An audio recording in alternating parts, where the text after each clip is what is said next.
Hai, Assalamualaikum warahmatullahi wabarakatuh. Perkenalkan, saya Esi Satriani, calon guru penggerak Angkatan 11 di Kabupaten Tanah Datar. Video ini adalah aksi nyata diseminasi budaya positif di sekolah saya, yaitu SMP IT Qurrata Ayun Batu Sangkar.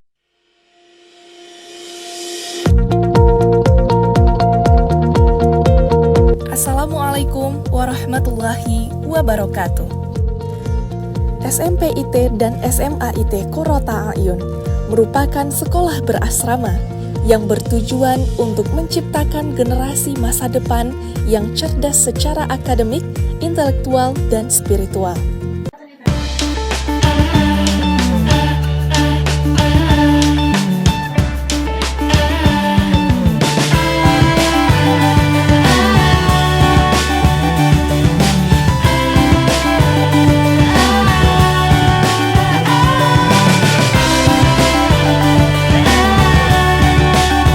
Assalamualaikum warahmatullahi wabarakatuh. Waalaikumsalam warahmatullahi wabarakatuh. Alhamdulillahillazi arsala rasulahu bil huda wa dinil haq liyuzrahu ala dini kullihi wa kafa billahi syahida. Asyhadu an la ilaha illallah wa asyhadu anna Muhammadan abduhu wa rasuluhu la nabiyya ba'da amma ba'du. Pertama dan terutama sekali, marilah kita panjatkan kalimat puja dan puji kita beserta syukur kehadirat Allah Subhanahu wa taala yang telah melimpahkan rahmat dan karunia-Nya kepada kita bersama. Atas limpahan dan rahmat dan karunia-Nya itu jualah hari ini kita berkesempatan untuk dapat bersama-sama menambah wawasan kita dalam rangka aksi nyata diseminasi budaya positif oleh CGP kita, Ustazah Rahmiati. Kemudian salawat berangkaikan salam untuk baginda Rasulullah sallallahu alaihi wasallam. Allahumma sholli ala sayidina Muhammad wa ala ali sayidina Muhammad. Yang sama-sama kita hormati Kepala Sekolah SMP IT Qurrata Ayun Ustadz Yopi Chandra SPD. Yang sama-sama kita hormati Ustadz Hidayatul Akmal SPDI. Kemudian Ustazah GTK hebat SMP IT SMA IT Qurrata Ayun. Baik, untuk tidak memperpanjang kata mukadimah, kita awali agenda kita hari ini dengan mengucapkan Bismillahirrahmanirrahim. Acara pertama, kita minta pembukaan dari Kepala Sekolah SMP IT Qurrata Ayun kepada Ustadz Yopi Chandra, dipersilahkan. Baik, makasih Zah Cynthia. Hidup depan ya.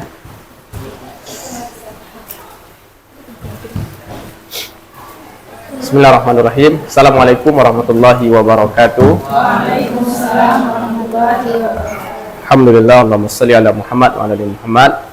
Kepala Sekolah SMA IT yang kita hormati beserta para wakil SMP SMA IT dan ustazah peserta aksi nyata diseminasi budaya positif. Baik, tidak panjang mana sampaikan ustazah yang jelas. Alhamdulillah, dua orang CGP kita ini motivasi untuk kita semua. Nah, kemarin ada disampaikan, ya, kemarin ada disampaikan juga ketika datang PP Ustazah Rahmi, bagaimana CGP ini setelah lulus nanti Ustazah bisa memberi warna, memberi dampak positif dan memotivasi kita semua yang ada di lingkungan SMP SMA IT ini untuk terus berbuat, berkarya dalam membina dan memajukan sekolah kita ini, Ustazah. Yang pertama. Lalu yang kedua, Ustazah, budaya positif ini sebenarnya secara kasat mata kita melihat kita sudah mengamalkan. Nah, kita sudah berupaya di IT ini menghidupkan nilai-nilai positif yang ada di sekolah. Mulai dari anak, guru, termasuk juga tenaga kependidikan yang ada di SMP dan SMA IT Qurrata Ayun ini. Nah, mudah-mudahan nanti diskusi atau presentasi dari CGP kita memaknai lebih dalam lagi dan memberikan pandangan, termasuk juga berbagi dengan kita semua ustazah, sehingga program guru penggerak ini bisa menghasilkan untuk sekolah, termasuk secara person pribadi Ustazah Rami Zaisi juga, yang pasti ustazah Kita ingin setiap program yang dibawa di sekolah ada efek positif, ada kebaikan, kemajuan untuk anak-anak kita, termasuk juga untuk kita para guru. Nah, itu saja barangkali sambutan dari Ana. Terima kasih atas undangannya. Mudah-mudahan kegiatan ini berjalan lancar. Allah ridhoi. Wabillahi taufiq wal hidayah. Assalamualaikum warahmatullahi wabarakatuh.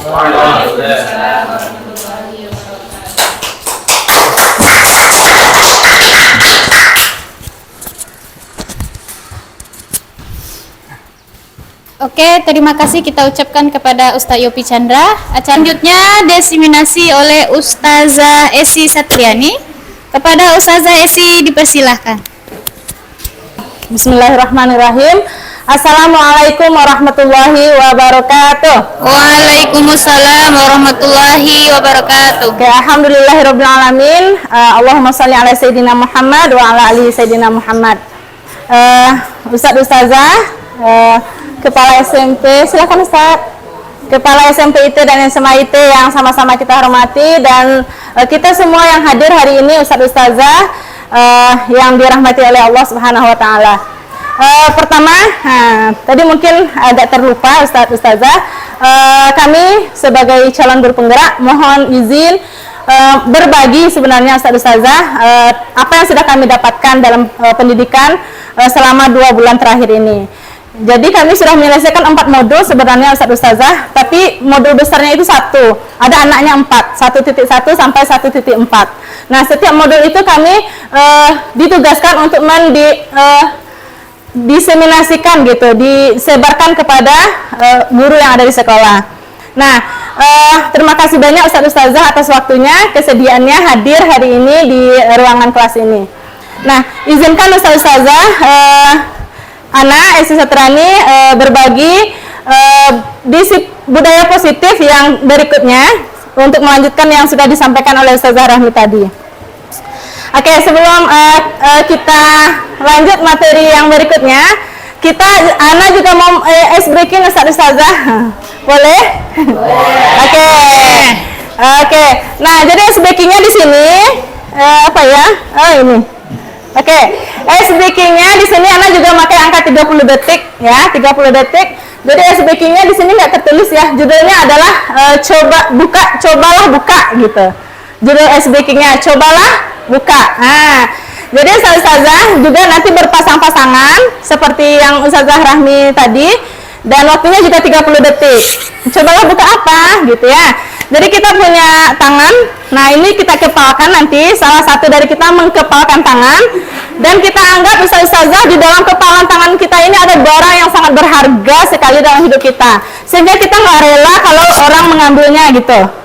Jadi teman yang satu lagi berusaha membuka kepalan tangan kita untuk mengambil ini. Boleh dengan sekuat tenaga, boleh dirayu, boleh digelitik, bahkan boleh dirayu dengan uang gitu ya, untuk bisa membuka ini dan mendapatkan barang yang berharga di sini. Oke, bisa dipahami ice breakingnya Ustazah? Bisa. Nah, nanti setelah si A misalnya mengepalkan tangannya, nanti gantian dengan si B lagi yang mengepalkan tangan dan si A yang membukanya. Waktu masing-masing 30 detik. Jadi untuk ice breaking ini Ana butuh waktu 1 menit aja. Oke, bisa Ustazah, silakan disepakati siapa yang duluan. Ya. Kita boleh aktifkan stopwatch-nya di sini. 1 tangan. Boleh 2 tangan, boleh dirayu, boleh digelitik, boleh diapain, boleh dirayu pakai uang. Iya. Iya. Boleh dengan uang 100.000 ya? Iya, boleh dirayu, dibujuk-bujuk gitu. Oh, boleh, Ustaz. Kalau diambilnya uang 100.000 tuh dibukanya itu kan kesepakatan Ustaz berdua. Siap Ustazah, siap. Ana hidupkan stopwatch-nya ya, 30 detik. Siap, 1, 2, 3, silakan. Kadang. Ayo Ustaz. Ada berlian.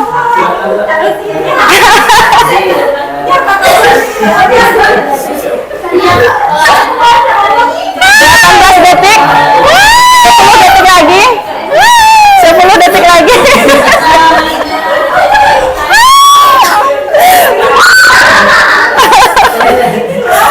Oke, waktunya habis. Oke, 31 detik ya.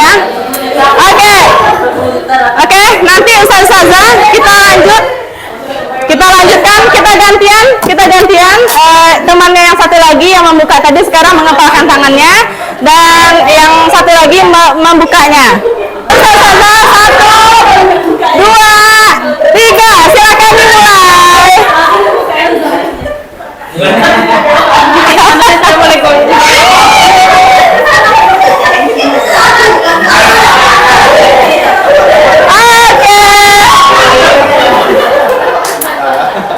Ada berhasil, Sob?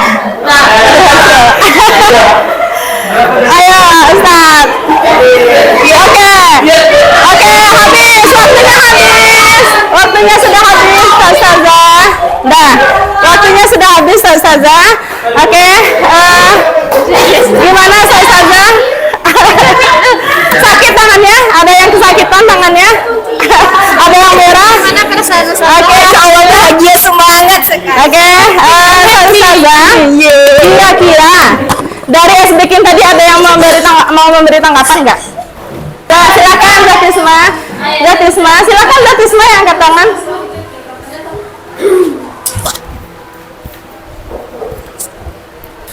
Pelajaran yang bisa diambil dari ice breaking kita barusan, yang pertama mungkin bagi yang menggenggam itu gimana kita harus mempertahankan hak milik kita gitu kan, sama dengan contohnya kayak rendang nanti diakui oleh Malaysia dan sebagainya. Kita harus berjuang untuk mempertahankannya, itu milik Indonesia.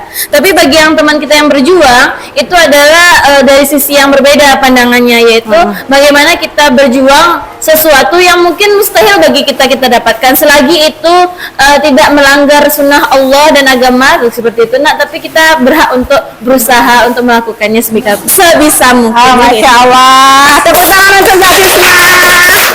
Oke, terima kasih Zatisma atas tanggapannya. Oke, pertanyaan anak yang kedua, Ustazah, dari games atau ice breaking tadi, kira-kira siapa yang memegang kontrol atau kendali? Yang tangannya di kepala atau yang membuka? Silakan, siapa yang mau menjawab? Siapa yang sebenarnya memegang kontrol dari kegiatan itu? Silakan. Yang tangannya di kepala kan atau yang membuka? Silakan Wanita.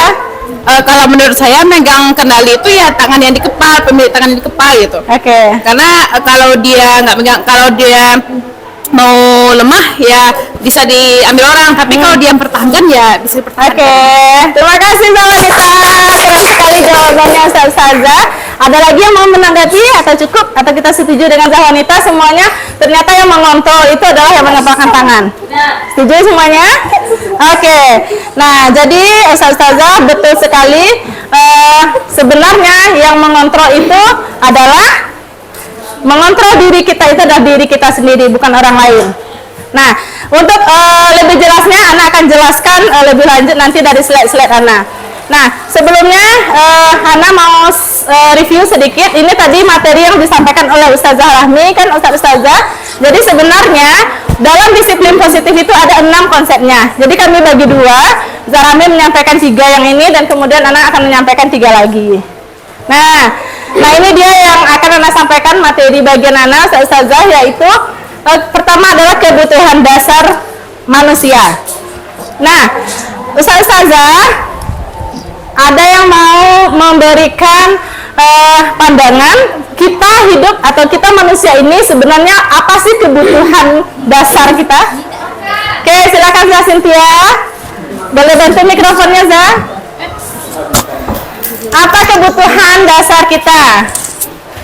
Baik Ustazah, menurut Ana kebutuhan dasar kita itu adalah adanya kebutuhan untuk jasmani kita, makan, minum, kemudian ada kebutuhan tempat tinggal, kemudian sandang, pangan, papan ya yang tadi. Kemudian ada juga kebutuhan untuk diakui. Kebutuhan untuk dicintai. Masya Allah. Ya benar. Ya seperti itu. Ya, oke, terima kasih Zah Cynthia. Tepuk tangan untuk Zah Cynthia. Ada lagi yang mau menambahkan Ustazah? Terima kasih Ustazah Esi. Seperti ini mau melanjutkan yang disampaikan Zahtia tadi. Kebutuhan dasar manusia itu kan ada juga yang disebut dengan kebutuhan primer ya. Ada sandang, pangan, dan papan. Selain dari yang 3 itu kan ke jasmani saja. namun sering lupa kebutuhan rohani. Ya, dia harus seimbang antara kebutuhan jasmani dan rohani. Kalau jasmani yang terus diberikan kebutuhannya, diberikan suplemennya, sementara yang rohani tidak diberikan suplemen dan lain sebagainya, maka mungkin dia cerdas, sehat, tapi tak soleh, atau mungkin ya dia harus akalnya harus diasah agar seseorang itu atau seorang manusia itu harus tahu posisinya sebagai makhluk gitu. Tahu hubungannya kepada Tuhannya, tahu pula bagaimana dia makhluk bersosial kepada sesamanya, dan mencintai alam semesta. Oke, Ustaz, syukran Ustaz. Tepuk tangan Ustazah. Untuk Ustaz Akmal, Ustazah. Jadi betul semuanya yang Ustaz sampaikan tadi. Kita memiliki banyak sekali kebutuhan ternyata dalam hidup kita. Nah, tadi ada istilahnya kebutuhan jasmani, kebutuhan rohani, ada kebutuhan primer, sekunder, dan tersier. Nah, itu semua betul Ustazah, dan di sini mungkin beda istilah saja dari apa yang Anda sampaikan, dan sebenarnya itu juga dia. Nah, sebelum Anda teruskan ke kebutuhan kita sebagai manusia, Ustazah, ternyata kita sering menemukan permasalahan-permasalahan dalam proses pembelajaran atau di sekolah kita, Ustazah. Nah, ternyata itu semua karena siswa-siswa itu kebutuhannya tidak terpenuhi. Kita misalnya pergi sekolah tapi belum sarapan. Lalu apa yang terjadi? Bisa jadi kita cari makan dulu, sehingga harusnya kita masuk kelas, kita nggak masuk kelas. Jadi kenapa terjadi permasalahan itu? Karena kebutuhan kita tidak terpenuhi. Begitu juga anak-anak kita, Ustazah. Nah, kita lanjutkan, Ustazah, 5 kebutuhan dasar manusia. Nah, di sini ada istilahnya saja. Yang pertama, kebutuhan bertahan hidup. Nah, di sana ada sandang, pangan, papan, dan ini bersifat fisiologi ya, Cynthia. Nah, jadi fisiologi. Kemudian ada kebutuhan kasih sayang dan rasa diterima. Ada kebutuhan penguasaan, ada kebutuhan kebebasan, dan juga kebutuhan kesenangan. Nah, yang 4 di bawah ini, Ustazah, ini dia bersifat psikologi. Jadi tadi ada yang jasmani dan rohani. Nah, sebenarnya sama saja, Ustazah. Nah, setelah kita mengetahui 5 kebutuhan dasar manusia ini, Ana mau izin, ini ada studi kasus. Di sini ada Ustaz Eko nggak hadir ya, aduh, kita nggak apa-apa. Jadi Ustaz Eko ini sedang menjelaskan pembelajaran IPS ya. Kemudian ada muridnya yang tidur, nah namanya Apit nama. Kemudian Ustaz Eko memperhatikannya, kemudian bertanya, tapi Apitnya nggak bisa menjawab karena masih mengantuk. Nah, dari kasus ini kira-kira Ustazah, apa kebutuhan Apit dan kenapa Apit tidur di kelas? Nah, kira-kira apa biasanya alasan anak-anak kita itu tidur di kelas, Ustazah?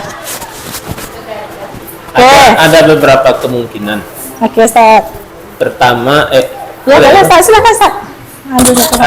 Yang pertama, dia tidur terlalu sebentar, maksudnya mungkin larut malam supaya tidur gitu, sehingga tidak memenuhi standar tidur sebagai seorang anak gitu.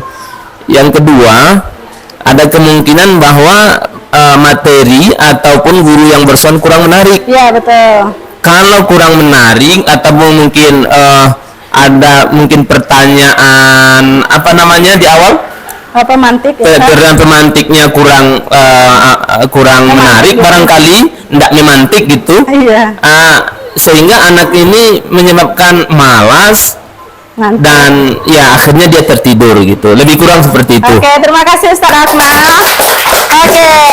Oke, Ustazah, mari kita bahas kasus ini. Yang pertama, kenapa alasannya Apit itu nggak tidur di kelas pada jam pembelajaran Ustaz Eko? Nah, kemungkinan pertama adalah dia kurang tidur tadi ya, Ustazah, mungkin begadang. Jadi sebenarnya kalau dia kurang tidur, itu Apit ada kebutuhan bertahan hidupnya yang tidak terpenuhi. Nah, kemudian yang kedua nih, Ustazah, tadi karena yang kedua mungkin dia ingin merasa diperhatikan oleh temannya, caper gitu ya, Ustazah, sehingga dia tidur gitu. Nah, jadi ketika itu alasannya berarti Apin ini sedang kebutuhan rasa sayang dan diterimanya itu kurang, tidak terpenuhi. Bisa jadi kan Ustazah? Ya. Yang ketiga bisa jadi dia merasa bosan karena metodenya itu aja, atau karena belajarnya di kelas aja, pengennya misalnya keluar tapi di kelas terus jadi tidur gitu ya. Nah, terus berarti ini kebebasan Ustazah, dia kebutuhan kebebasannya itu tidak terpenuhi. Nah, yang ketiga adalah mungkin dia ingin menjadi merasa hebat gitu daripada teman-temannya, dia bisa tidur di kelas, teman-temannya padahal aturannya nggak boleh tidur, tapi dia tidur bisa gitu. Jadi dia ingin merasa hebat dibandingkan teman-temannya. Nah, di sini berarti kebutuhan kekuasaannya yang tidak terpenuhi dalam hidupnya. Nah, jadi dia melakukan gejala-gejala yang melanggar nilai-nilai kebajikan, Ustazah. Oke, nah itu tadi terkait kebutuhan dasar manusia yang mungkin banyak kasus-kasus di sekolah kita dan ternyata itu karena kebutuhan dasar anak itu tidak terpenuhi. Nah, jadi harapannya Ustazah setelah mengetahui hal ini kita bisa menyelesaikan masalah-masalah itu dengan memperhatikan kebutuhan anak-anak kita.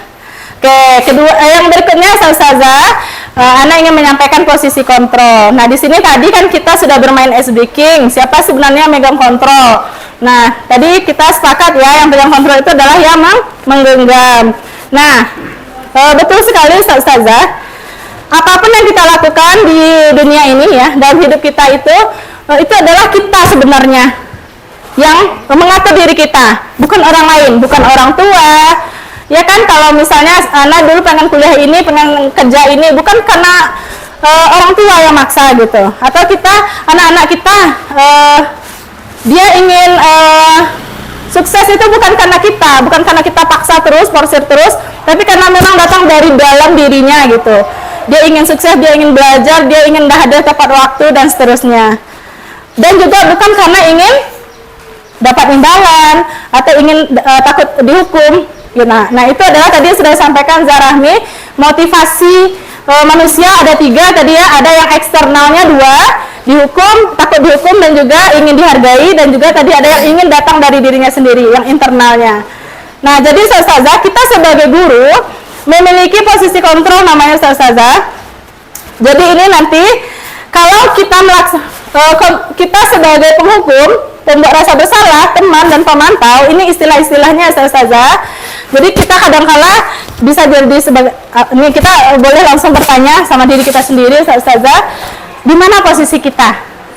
Apakah biasanya kita memposisikan diri kita sebagai teman dengan anak-anak kita, dengan murid-murid kita, atau sebagai penghukum? Atau mungkin masih sebagai pembuat rasa bersalah? Setiap anak misalnya terlambat masuk, kemudian ampun terlambat terus, nanti Ustazah yang kena marah sama guru piket. Itulah antum kerjakan ini terus, nanti Ustazah yang kena ini antum. Jadi kita menyalahkan anak sehingga anak itu merasa bersalah gitu. Nah, atau kita bisa udah sebagai manajer Ustazah. Nah, oke, kita lanjutkan Ustazah. Apakah nampak jelas Ustazah?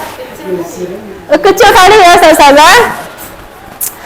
Jadi ini biasa kalimat-kalimat yang biasa digunakan oleh kontrol tadi guru untuk posisinya. Kalau dia misalnya di sini Ustazah identitas gagal, dia ada penghukum dan pembuat rasa bersalah.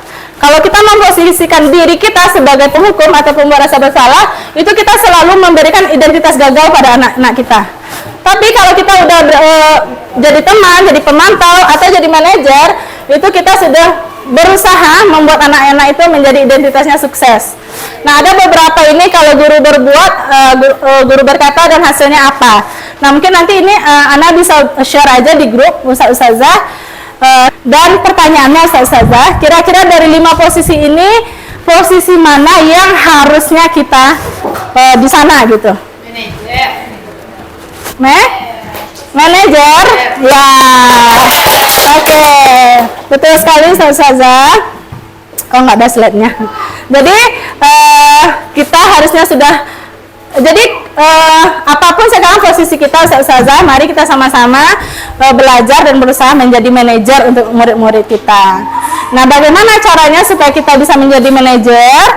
Tadi ini kan ada contoh-contohnya nih, apa yang kita lakukan kalau kita jadi manajer, apa yang kita katakan, dan hasilnya anak-anak kalau jadi manajer itu dia akan kuatkan watak dan karakter anak. Nah, itu kan yang tujuan dari pendidikan itu sendiri, Ustazah. Oke, kita lanjutkan. Nah, ini dia Ustazah. Bagaimana cara agar kita bisa menjadi manajer bagi murid-murid kita? Kita kan sudah sepakat tadi Ustazah, yang mengatur diri anak itu adalah anak, bukan kita sebagai guru. Nah, jadi Ustazah, di sini ada namanya segitiga restitusi. Tahapan dalam segitiga restitusi yang pertama adalah menstabilkan identitas, kemudian validasi tindakan yang salah, dan yang ketiga adalah menanyakan keyakinan. Nah, dengan melakukan segitiga restitusi ini kita akan bisa menjadi manajer untuk anak-anak kita. Jadi dengan segitiga restitusi ini Ustazah, dengan melakukan langkah-langkah ini, anak-anak jika melakukan salah atau terlambat misalnya, dia akan mencari solusi dengan dari dirinya sendiri, bukan dari kita. Dengan catatan kita sudah membuat keyakinan bersama tentunya. Ataupun kalau tidak ada keyakinan gimana? Tentu setiap orang punya nilai-nilai kebaikan dalam dirinya. Nah, kalau anak-anak kita misalnya masih belum ini nilai-nilai kebaikannya, berarti kita bikin keyakinan dulu. Makanya tadi ada materi di awal, yaitu keyakinan kelas, Ustazah. Nah, itulah kenapa kita bikin keyakinan kelas. Beberapa contoh pertanyaan yang bisa kita kasih ke anak-anak untuk menstabilkan identitas. Jadi ketika anak-anak melakukan kesalahan, Ustazah, tentu di sana identitasnya gagal ya, mereka salah gitu. Misalnya terlambat atau mencontek ketika ujian. Lalu kita berikan pernyataan atau pertanyaan-pertanyaan seperti ini. Jadi sehingga identitas yang gagal tadi, yang salah tadi, dia menjadi identitas benar. Kita tidak membenarkan kesalahannya Ustazah, tapi memaklumi kesalahannya, gitu. Contoh dia terlambat, nggak apa-apa, antum Ustazah juga dulu pernah terlambat, semua orang pasti pernah salah, gitu. Jadi dia menjadi yakin dan percaya kalau mengungkapkan kenapa dia terlambat nantinya. Di tahap validasi tindakan yang salah, ini contoh pertanyaan-pertanyaan atau pernyataan untuk memvalidasi tindakan dia yang salah. Nah, kalau Ustazah boleh tahu, apakah yang menyebabkan untuk melakukan ini, gitu? Kenapa terlambat? Nah, nanti dia kasih tahu sendiri, oh saya tadi belum sarapan, jadi terlambat masuk kelas, gitu. Nah, kemudian baru kita masuk ke tahap ketiga, yaitu menanyakan keyakinan. Kita kan udah bikin keyakinan kelas sebelumnya. Kira-kira keyakinan mana yang antum belum kerjakan? Apa solusinya dari yang antum kerjakan, kesalahan antum hari ini, gitu? Dia akan kasih jawaban sendiri, Ustazah. Skenario kasus pertama, siswa tidur di kelas. Saya sedang menjelaskan pelajaran informatika di kelas. Saya memperhatikan ada murid saya bernama Syakira tertidur di dalam kelas, sehingga dia tidak memperhatikan penjelasan saya. Ketika saya memberikan sebuah pertanyaan, Syakira tidak bisa menjawab. Dia hanya terdiam dan matanya masih terasa mengantuk. Kemudian setelah sepulang sekolah, saya memanggil Syakira untuk melakukan diskusi. Ya, udah pulang sekolah, nak? Udah. Syakira, tadi Ustazah perhatikan ketika belajar informatika, antum tidur di kelas ya? Iya, tapi saya ketiduran. Iya. Ustazah juga dulu pernah tidur di kelas waktu sekolah dulu. Jadi setiap orang pasti pernah salah ya kan? Nah, jadi kalau berbuat salah itu wajar. Nah, namanya karena tidur di kelas saat waktu pelajaran di sekolah. Iya, tidak apa-apa. Antum pasti punya alasan kenapa antum tidur di kelas. Saya merasa lelah dan ngantuk karena tadi malam saya begadang. Iya. Kalau Ustazah boleh tahu, apa yang antum kerjakan ketika begadang itu? Bercerita-cerita sama temannya ya? Oh iya. Antum masih ingat nggak apa keyakinan kelas yang sudah pernah kita buat bersama dulu? Iya, masih ingat ya? Kalau masih ingat, bisa nggak antum sebutkan apa keyakinan kelas kita? Apa?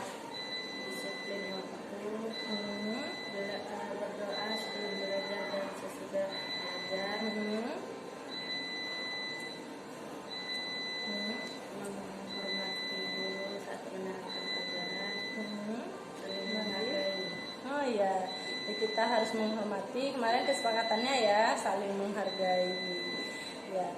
Menurut antum kalau tidur di kelas waktu guru menerangkan itu santun atau hormat kepada guru? Enggak ya? Jadi kira-kira apa yang bisa antum lakukan untuk merubah perilaku antum tadi? Saya akan tidur lebih awal dan tidak begadang lagi saya. Ya, benar. Jadi mudah-mudahan nanti antum bisa melakukannya ya nak. Dan antum mau jadi orang sukses kan? Iya. Ustazah juga semua orang pasti punya impian, punya cita-cita. Nah, maka mari kita jalankan kesepakatan kelas yang sudah kita buat bersama ya, supaya nanti antum bisa jadi orang sukses. Ya nak ya? Oke. Itu boleh kembali ke asrama ya nak, istirahat, siap-siap sholat asar lagi ya. Oke, silakan nak. Jangan diulangi lagi ya. Oke. Skenario kasus kedua, siswa mencontek saat sumatif. Suatu hari saya sedang melaksanakan kegiatan sumatif harian untuk pembelajaran informatika kelas 8. Ternyata ada murid saya mencontek membuka buku ketika sumatif sedang berlangsung. Kemudian pulang sekolah saya memanggil anak yang mencontek tersebut untuk mengajak diskusi di kantor. Halo Aldi. Halo ya. Aldi tahu nggak kenapa Ustazah panggil hari ini? Tahu ya. Kenapa? Karena Anda menyontek waktu jam ujian. Oh ya, berarti Aldi sudah tahu kenapa Ustazah panggil. Memang tadi Ustazah perhatikan, Ustazah lihat ya, antum mencontek, melihat buku tadi ya. Aldi tadi malam ada belajar enggak? Tidak ya. Enggak belajar. Apa yang Aldi kerjakan tadi malam kalau nggak belajar? Bermain dengan teman-teman ya. Main sama teman-teman. Aldi tahu hari ini ada ulangan? Tahu ya. Tahu. Tapi Aldi nggak belajar ya. Oke, berarti Aldi kita walaupun bermain dengan teman-teman kan kita merasa senang ya. Kita kan butuh hiburan, memang betul. Tapi kita juga harus bisa membagi waktu Aldi. Kalau misalnya ada ujian atau tidak ada ujian, kita harus tetap belajar setiap hari, ya. Ya, Aldi ketika Aldi mencontek waktu ujian itu, kira-kira nilai apa yang Aldi langgar? Karena meminta nilai kejujuran ya. Oh, berarti Aldi tidak jujur ya ketika mencontek itu ya? Oh iya, berarti Aldi sudah tahu. Apakah antum sudah meyakini keyakinan kelas yang sudah kita buat sebelumnya? Belum ya. Belum ya. Kira-kira apa yang bisa Aldi lakukan untuk meyakini kesepakatan kelas kita? Anda harus rajin belajar walaupun tidak ada tugas dan ada tugas ya. Oh, Dan iya. harus pandai membagi waktu ya. Iya, harus pandai membagi waktu ya, benar. Ada waktu bermain dan ada waktu untuk belajar. Jadi untuk kedepannya Aldi bisa lebih memperhatikan kesepakatan kelas kita ya. Oke, terima kasih Aldi atas waktunya. Jangan diulangi lagi yang tadi ya. Tanggapan dari siswa. Assalamualaikum warahmatullahi wabarakatuh. Perkenalkan, nama Ana Syakira Farhana Wardah. Ana tidak sengaja melakukan kesalahan atau tidak sesuai dengan keyakinan kelas kami, yaitu tidur di kelas.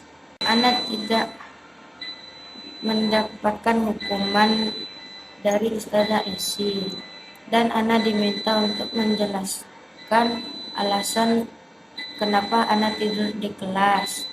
Dengan bimbingan Ustazah Esi, Ana dapat menemukan solusi kesalahan yang Ana lakukan tadi. Yang Ustazah Esi lakukan ini adalah untuk masa depan Ana. Assalamualaikum warahmatullahi wabarakatuh. Cara selanjutnya diseminasi oleh Ustazah Rahmiati. Kepada Ustazah Rahmiati dipersilahkan. Bismillahirrahmanirrahim. Assalamualaikum warahmatullahi wabarakatuh. Waalaikumsalam warahmatullahi wabarakatuh. Alhamdulillahirabbil alamin wassalatu wassalamu ala asrofil anbiya wal mursalin wa ala alihi washabihi ajmain. Pertama dan terutama sekali kita ucapkan puji dan syukur kehadirat Allah Subhanahu wa taala yang telah melimpahkan rahmatnya sehingga kegiatan hari ini bisa dilaksanakan. Selanjutnya selawat dan salam marilah sama-sama kita kirimkan untuk Nabi Muhammad sallallahu alaihi wasallam. Allahumma sholli ala Muhammad wa ala ali Muhammad. Yang sama-sama kita hormati Kepala Sekolah SMP IT dan SMA IT Qurrata A'yun, yang sama-sama kita hormati Ustadz dan Ustazah pengajar GTK SMP dan SMA IT Qurrata A'yun. Hari ini Ana merasa senang karena Ustadz Ustazah bisa hadir di ruangan ini dan membantu proses Ana dalam kegiatan pendidikan di Guru Penggerak.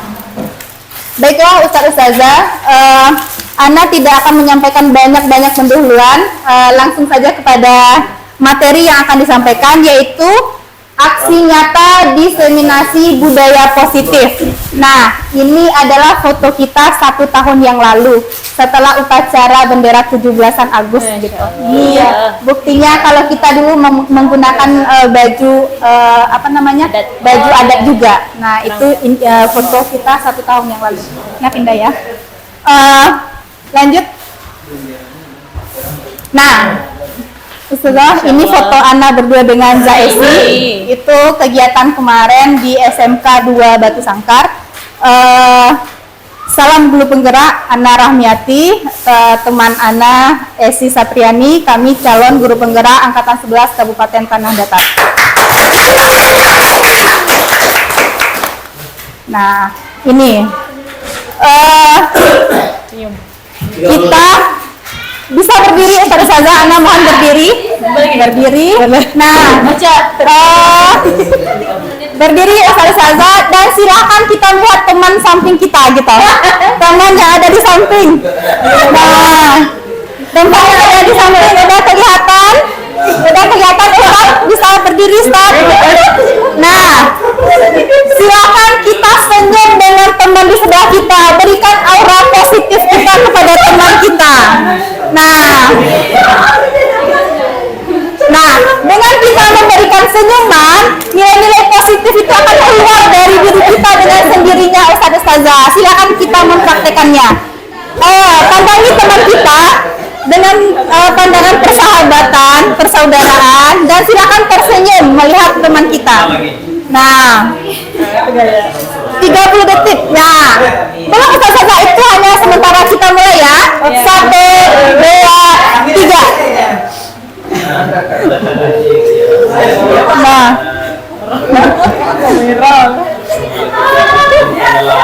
lihat teman kita. Senyum, berikan senyum terbaiknya, keluarkan aura-aura positif di dirinya. Udah? Nah, alhamdulillah, silakan duduk pada saya.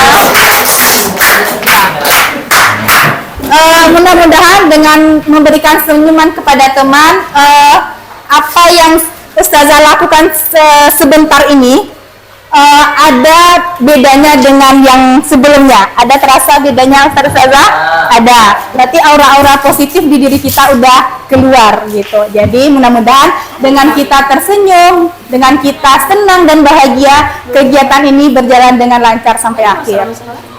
Nah, Ustazah, untuk kegiatan kita beberapa menit ke depan, kita membuat kesepakatan forum diseminasi. Di sini kita membuat kesepakatan seperti kita membuat kesepakatan di dalam kelas. Nah, yang pertama menghargai siapapun, yang kedua berpakaian rapi dan sopan, yang ketiga izin jika hendak keluar kelas, yang keempat boleh makan dan minum dengan tenang. Kalau Ustazah mau ada yang dihapus atau ada yang ditambahkan, silahkan. Cukup atau ada yang dihapus boleh, ditambahkan juga boleh. Ana akan menuliskannya di depan. Cukup. Alhamdulillah cukup. Terima kasih Ustazah. Nah, ini nggak usah lama-lama. Ini adalah foto Ana waktu di ruangan wakil wakil kepala sekolah SMA. Nah, lanjut. Nah, di sini kita akan membahas sebagai guru yang baik harus memiliki kemampuan dalam mewujudkan budaya positif di sekolah. Budaya positif berikut dalam dijalankan dengan konsep-konsep diantaranya. Nah, budaya positif itu konsepnya ada 3. Yang pertama adalah disiplin positif, yang kedua adalah motivasi perilaku manusia, yang ketiga keyakinan sekolah atau kelas. Yang pertama adalah disiplin positif. Ana yakin Ustadz dan Ustazah sudah melakukan kegiatan ini di kehidupan sehari-hari. Yang pertama itu disiplin positif merupakan suatu cara penerapan disiplin yang mengajarkan anak bertanggung jawab dan menumbuhkan kesadaran diri berdasarkan nilai-nilai kebajikan. Disiplin positif lebih ke arah disiplin diri yang dapat mengontrol diri dalam melakukan segala tindakan. Nah, di sini kita mungkin diskusi sedikit Ustadz dan Ustazah, apa sih kegiatan atau contoh tindakan disiplin positif yang sudah kita laksanakan di sekolah? Ada yang bisa memberikan tanggapannya, Ustazah?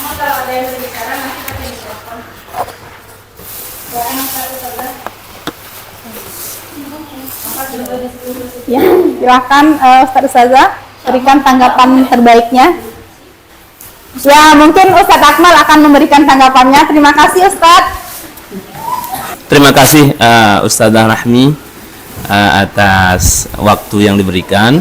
Di sekolah kita cukup banyak ya yang disiplin positif ini kita terapkan ke anak-anak kita. Kita contohkan.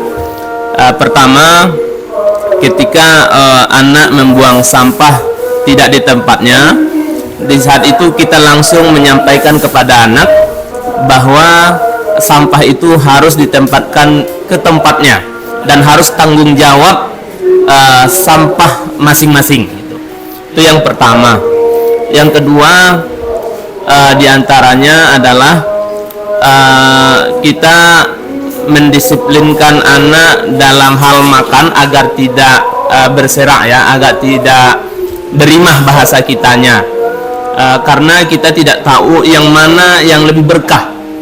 Nah, itu kita terapkan kepada anak-anak kita, berdoa sebelum dan sudah makan, cuci tangan yang pasti, cuci tangan, dan setelah makan anak cuci piring sendiri. Nah, cukup banyak sebetulnya. Bangun sebelum subuh kita sampaikan kepada anak-anak, dan kita memang sudah mencontohkan kepada anak-anak kita. Banyak ya, banyak sekali, luar biasa. Terima kasih. Terima kasih Ustaz.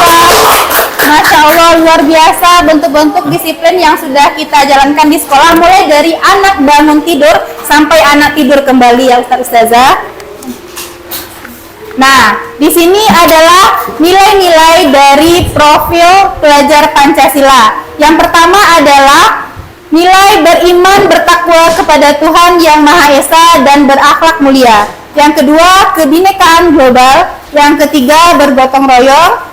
Keempat, kreatif. Yang kelima, bernalar kritis. Yang keenam, mandiri. Nah, nilai-nilai ini sudah terkolaborasi dalam kegiatan kita sehari-hari di SMP IT Qurrata A'yun. Mulai dari anak bangun pagi, itu adalah nilai mandiri. Anak udah bangun pagi, anak udah bisa makan sendiri, udah tahu bagaimana mengatur waktu sendiri. Selanjutnya di sini anak-anak kita sudah beriman dan bertakwa kepada Tuhan Yang Maha Esa, itu dengan melaksanakan sholat wajib berjamaah itu setiap waktu sholat ya. Jadi di sini alhamdulillah anak-anak kita sudah menjalankan profil pelajar Pancasila di kesehariannya. Selanjutnya adalah motivasi perilaku manusia. Nah, motivasi ini apa maksudnya Ustazah? Ada yang bisa memberikan pendapatnya? Sepertinya Ustadz Jel mau berpendapat. Silakan Ustadz Jel. Baik, terima kasih sebelumnya. Di pendapat kami, motivasi perilaku manusia adalah perbuatan-perbuatan yang bisa menjadi contoh bagi yang lain ketika akan berbuat. Salah satunya memang ketika kita yang berada di sekolah ini selalu menerapkan akhlak-akhlak yang baik, sehingga menjadi uswah untuk yang lain, baik itu guru-guru, GTK dan juga siswa tentunya. Kemudian motivasi lain ini tentu tampak dari perilaku yang ada di sekitaran lokasi di SMPIT dan SMAIT Qurrata A'yun. Mungkin itu sedikit. Terima kasih. Syukur Ustaz, aplaus untuk Ustazah. Nah, motivasi perilaku manusia itu ada 3 ya Ustazah yang mendasari atau alasannya kita melakukan tindakan itu ada alasannya. Yang pertama adalah untuk menghindari ketidaknyamanan atau hukuman. Nah, di sini mungkin contohnya kalau seandainya anak-anak kita itu datang ke sekolahnya, dia itu tidak terlambat. Mungkin motifnya itu ada untuk menghindari biar tidak dihukum oleh guru piket pagi-paginya. Nah, apakah itu benar? Atau apakah itu sesuai dengan kegiatan disiplin positif itu di sekolah? Nanti itu akan dibahas oleh Ustazah Esi. Nah, misalnya anak kita itu motifnya baris pagi itu biar tidak dihukum. Apakah itu bagus motif anak itu gitu, dari anaknya apakah bagus? Nah, itu akan dibahas oleh Ustazah Esi nantinya. Yang kedua, motivasi perilaku manusia itu adalah untuk mendapatkan imbalan atau penghargaan dari orang lain. Contohnya, kalau anak itu dia rajin ke sekolah, rajin belajar, dan mendapatkan reward dari gurunya, apakah itu bagus di sekolah, memberikan reward atau penghargaan itu apakah bagus? Juga akan dibahas oleh Ustazah Yasin nanti. Kita kan sering memberikan reward atau penghargaan kepada anak, bahkan kepada kita, sesama kita ya kan, ada rewardnya. Apakah itu bagus di dalam proses mendisiplinkan diri gitu? Itu akan nanti dibahas. Selanjutnya, untuk menjadi orang yang mereka inginkan dan menghargai diri sendiri dengan nilai yang mereka percaya. Nah, di antara motif atau alasan kita melakukan tindakan ini, inilah yang sebenarnya jawabannya adalah untuk menjadi orang yang mereka inginkan, untuk menjadi diri kita, untuk menghargai diri sendiri, dan untuk kita dipercayai oleh orang lain. Nah, jawabannya itu, alasannya adalah yang ketiga. Alasan yang 1 dan 2 akan dibahas oleh Ustazah Esi. Penasaran kan? Jangan lewatkan sesi berikutnya. Nah, selanjutnya keyakinan sekolah atau kelas. Kemarin itu adalah keyakinan sekolah atau kelas ini udah kita jalankan di sekolah, yaitu contohnya keyakinan sekolah. Keyakinan sekolah yang baru-baru ini kita laksanakan adalah bagaimana membuat peraturan sekolah yang di dalamnya ada siswa ikut di dalamnya, ada guru ikut di dalamnya, ada K3 ikut di dalamnya, semua stakeholder sekolah ikut di dalamnya. Nah, itulah cara membuat keyakinan sekolah. Kalau seandainya membuat apa sih beda peraturan dengan keyakinan? Biasanya kan yang kita tahu kan peraturan sekolah, Ustazah. Kalau peraturan sekolah itu lahirnya atau turunnya dari atas, dibuat oleh pimpinan. Tetapi kalau keyakinan sekolah dari bawah, dari siswa, dari guru. Jadi seperti itu bedanya ya. Jadi kalau sekarang itu namanya keyakinan, bukan peraturan sekolah lagi. Jadi kalau bedanya, kalau peraturan itu hukumnya wajib gitu. Kalau seandainya tidak dilaksanakan, anak yang dihukum. Tetapi kalau keyakinan itu yang membuatnya kan bersama, kita dengan anak, kesepakatan. Kalau seandainya kita melanggar, otomatis kita melanggar apa yang kita buat gitu. Berarti kesadaran dirinya lebih dalam daripada peraturan gitu, Ustaz dan Ustazah. Jadi beberapa ustazah itu udah ana lihat membuat keyakinan kelas. Walaupun kita di sini belum ada yang jadi guru penggerak, tetapi semuanya sudah menjalankan pergerakan guru penggerak. Aplaus untuk kita semua. Itu ana lihatnya dari awal tahun pembelajaran, ustaz dan ustazahnya sudah membuat keyakinan kelas dengan siswa, yaitu guru mapelnya sudah membuat bentuk keyakinan kelas dengan siswanya. Bagaimana sih peraturan selama PBM dengan guru PABP misalnya. Kemarin Ustazah Ana melihat Ustazah Wiwi membuatnya sangat bagus sekali, bentuknya, desainnya bagus gitu. Jadi sebaiknya sebagai guru kita membuat keyakinan kelas masing-masing gitu dengan guru mapel masing-masing. Di sini keyakinan kelas itu guru berperan dalam mewujudkan terbentuknya keyakinan sekolah atau keyakinan kelas. Kemarin kami belajar itu cara menentukan keyakinan kelas itu bukan hanya misalnya kita tulis di papan semuanya, nanti kita tentukan ini yang kita laksanakan, ini yang tidak kita laksanakan. Ternyata Ustazah bukan seperti itu caranya. Caranya panjang rupanya untuk menganalisis kenapa dia dari peraturan yang kita buat itu kenapa dia bisa menjadi keyakinan kelas. Itu ada alurnya. Nah, mungkin alurnya itu nanti bisa Ana dan Esi bagikan melalui guru berbagi di hari Kamis jadwalnya, karena dalam waktu yang singkat tidak bisa dibahas gitu Ustazah. Selanjutnya nah ini contoh keyakinan kelas. Kebersihan kelas, tanggung jawab bersama, saling menghargai, hadir di kelas tepat waktu, aktif dalam kegiatan pembelajaran. Itu adalah salah satu bentuk dari keyakinan kelas dengan guru mata pelajaran atau di kelas. Baik Ustazah, mungkin materi dari anak sedikit gitu akan dilanjutkan oleh Ustazah Esi. Mohon maaf atas kesalahan Ana dalam menyampaikan. Terima kasih atas perhatian Ustaz dan Ustazah. Ana sudahi. Assalamualaikum warahmatullahi wabarakatuh. Mungkin untuk membuat sebuah perubahan tentu tidak mudah ya Ustazah.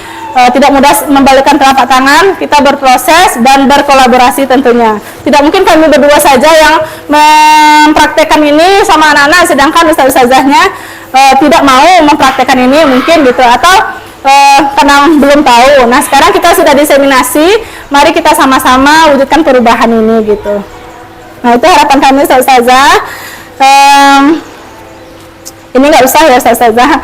Nah ini jadi kami sudah mempraktekkan, jadi sudah ada kemarin aksi nyata kami. Memang ada kelas 7 Madinah Ustazah yang suka tidur gitu. Setelah anak cari tahu ternyata di guru mapel juga sering tidur.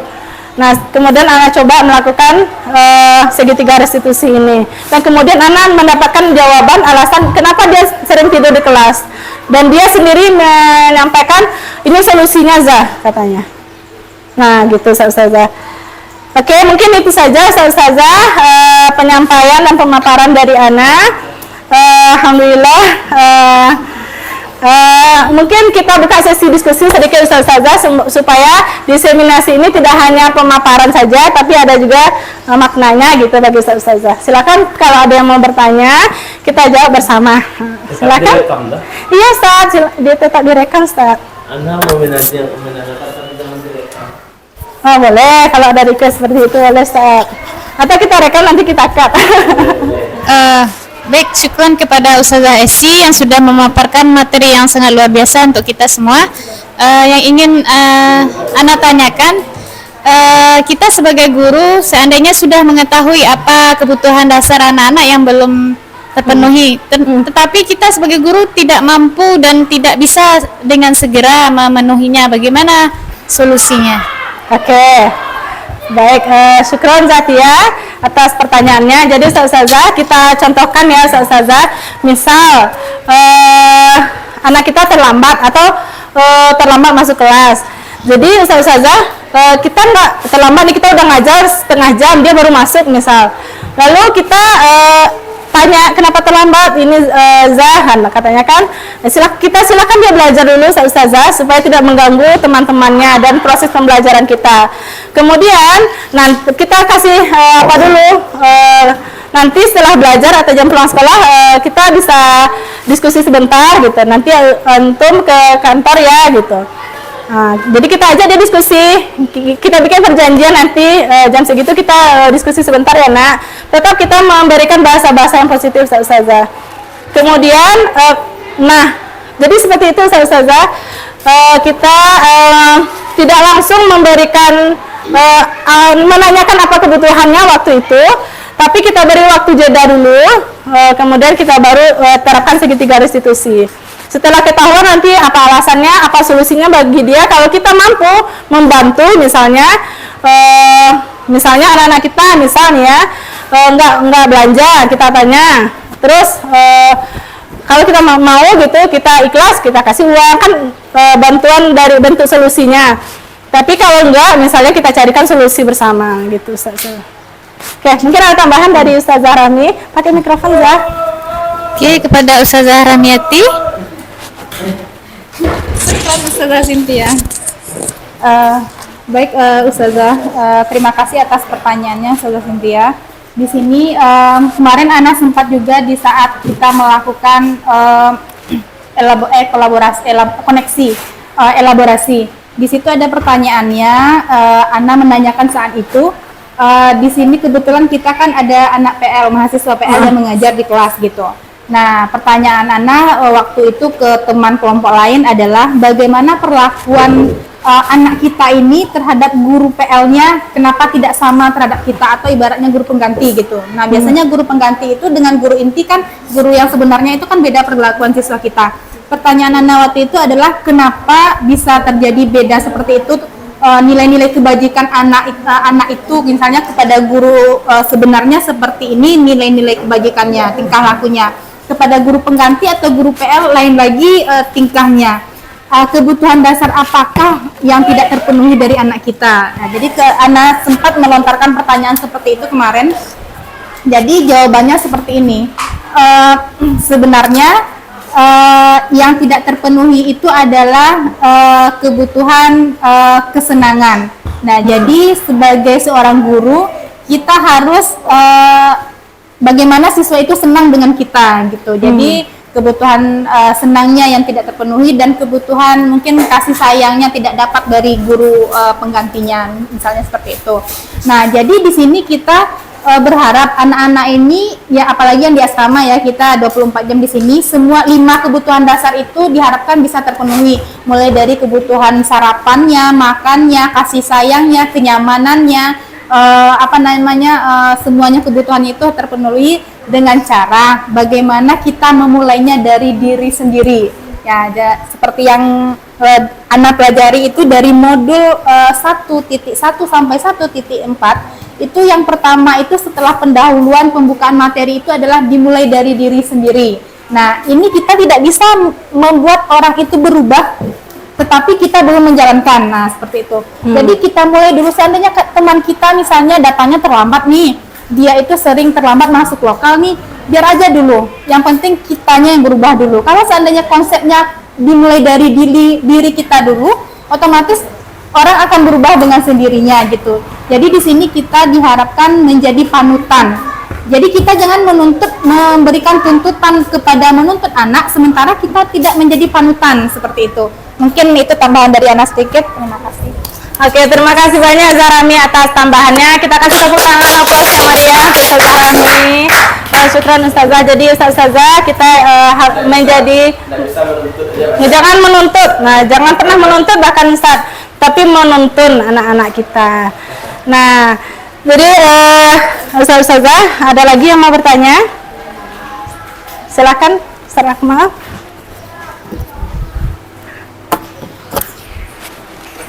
Terima kasih Zainsi. Tanggapan pertama,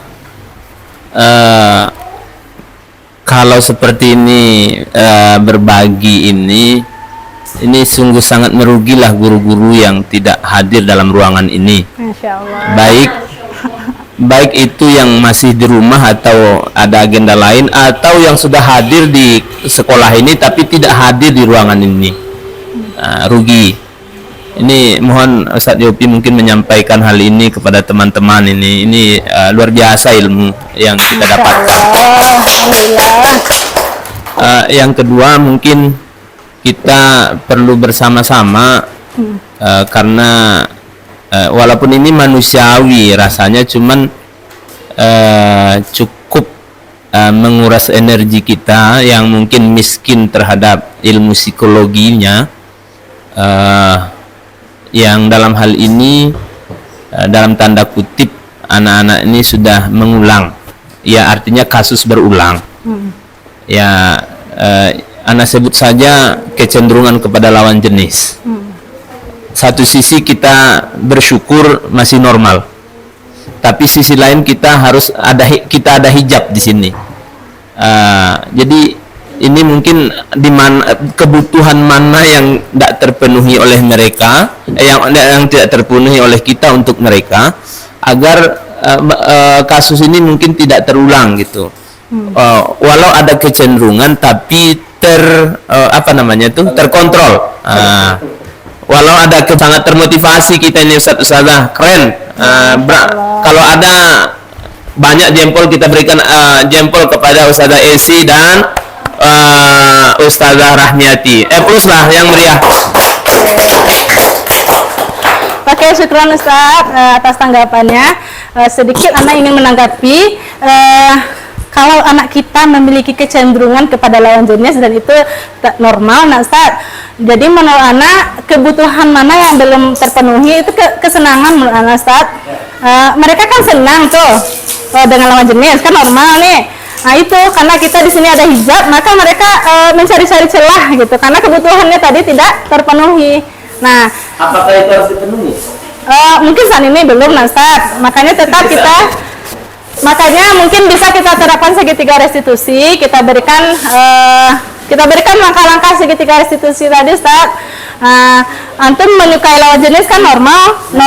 Kalau antum tidak menyukai itu justru tidak normal. Nah, kita sampaikan seperti itu. Ustazah juga dulu waktu SMP juga suka sama lawan jenis gitu kan, dan itu normal. Tapi kita sebagai manusia, apalagi umat muslim, punya batasan dengan lawan jenis. Kita sampaikan seperti itu. Kemudian kita sampaikan lagi, apalagi di agama kita boleh kita misalnya pacaran gitu, enggak, nah katanya.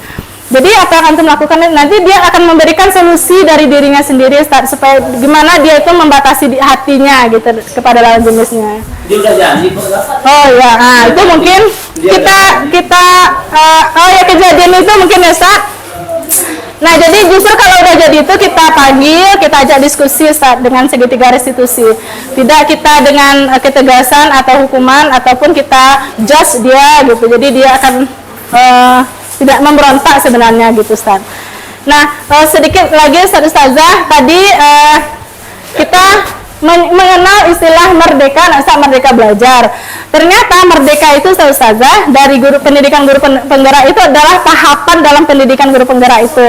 Jadi M itu pertama mulai dari diri, E itu eksplorasi konsep, kemudian R itu ruang kolaborasi. Jadi yang suka online itu Ustazah, kemudian D itu demonstrasi kontekstual, kemudian E lagi elaborasi, K-nya koneksi antar materi, dan A-nya aksi nyata.